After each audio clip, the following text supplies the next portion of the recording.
Hi friends, আমার প্রিয় ভাই ও বোনেরা, আশা করি ঈশ্বরের কৃপায় সবাই ভালো আছো। আজকে আবারও এক নতুন রেসিপি নিয়ে চলে এসেছি। আর আজকে রেসিপিতে পনির, আজকে পনিরের এক রেসিপি শেয়ার করছি তোমাদের। পনির মশলা কারিও বলতে পারো।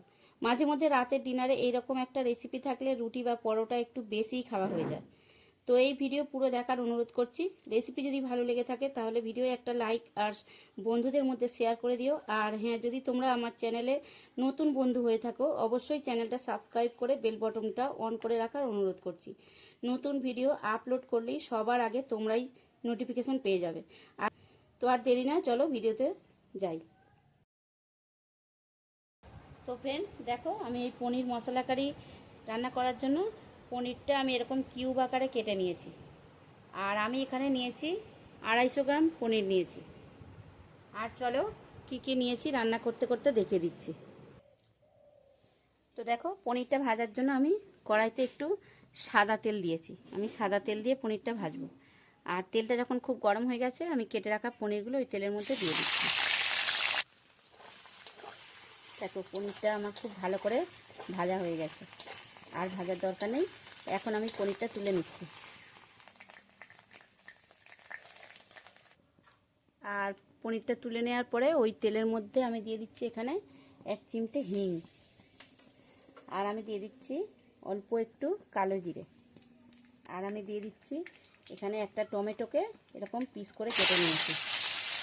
টমেটো ভাজার সাথে সাথে আমি দিয়ে দিচ্ছি এখানে কয়েকটা কাঁচা লঙ্কা ছিঁড়ে নিয়েছি। কাঁচা লঙ্কাটা দিয়ে দিলাম। দিচ্ছি আমি এখানে 1 চামচ পেস্ট করা রসুন। এটাও একটু টমেটোর সঙ্গে খুব ভালো করে কষিয়ে নিতে হবে। কাঁচা রসুনের গন্ধ যাতে না থাকে ততক্ষণ কষতে হবে।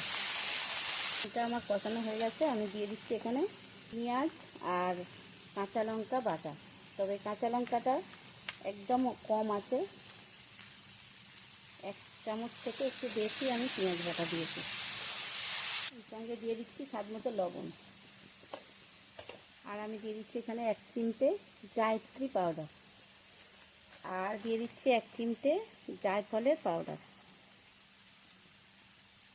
আমি দিয়ে দিচ্ছি এখানে একটু ঝাল লঙ্কার গুঁড়ো। যেহেতু আমি একটু ঝাল ঝাল করছি, ওই জন্য চাইলে তোমরা এটা স্কিপ করতে পারো।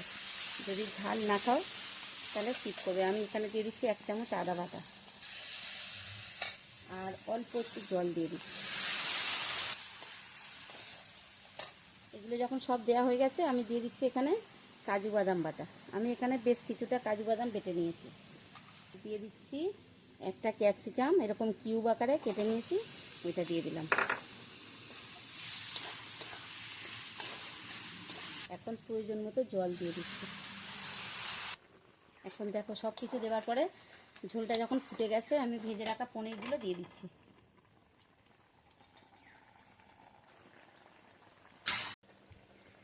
দেখো, পনির মশলা কারি কিন্তু আমার একদমই গরম গরম পরিবেশন করবার জন্য তৈরি হয়ে গেছে।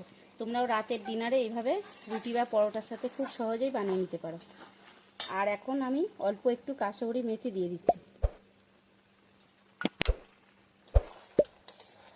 আর কিছুই নাই, হয়ে গেল। এখন গরম গরম পরিবেশন করতে হবে। তো বন্ধুরা, আজকের মতো ভিডিও এখানেই। ভিডিও পুরো দেখার জন্য ধন্যবাদ।